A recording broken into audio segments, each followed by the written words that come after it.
Hola, mi nombre es Ede y yo les voy a hablar sobre cómo combatir la desinformación provocada por las fake news.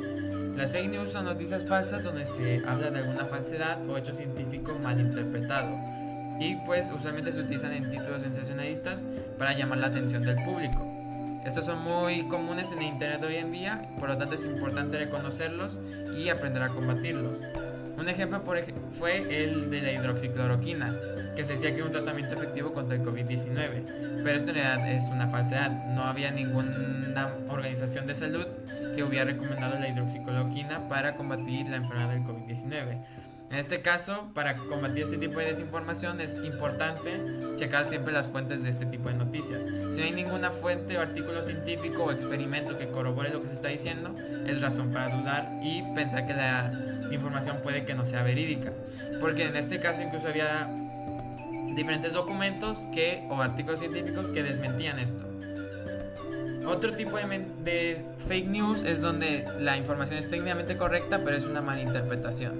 Por ejemplo, antes se decía que, por ejemplo, que el sol era verde, porque emitía luz verde del espectro visible, pero aunque esto es verdad, esto es una mala interpretación porque el sol también emite luz del espectro rojo, amarillo, azul, emite luz de todo el espectro visible, emite luz blanca.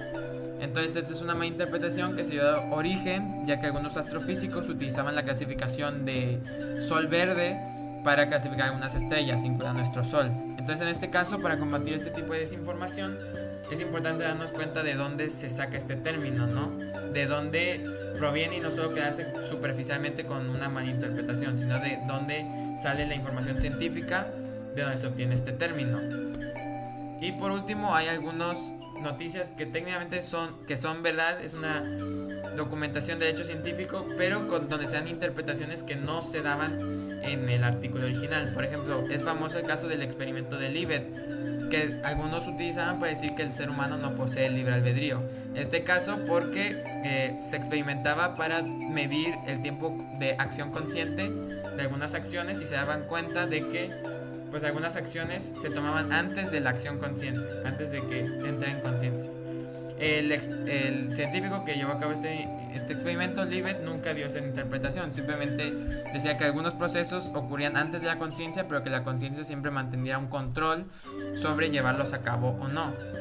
Entonces, en este caso, es una interpretación que se puede dar, que algunos han dado esa interpretación, pero que no se corresponde completamente con los hechos físicos.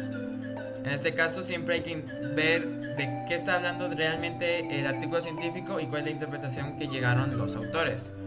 Entonces, para concluir, es importante siempre checar la evidencia de dónde sacan este tipo de información y de dónde la obtienen para así discernir entre cuáles son verdades, cuáles son falsedades y algunas son malinterpretaciones. Gracias por ponerme atención y nos vemos. Gracias.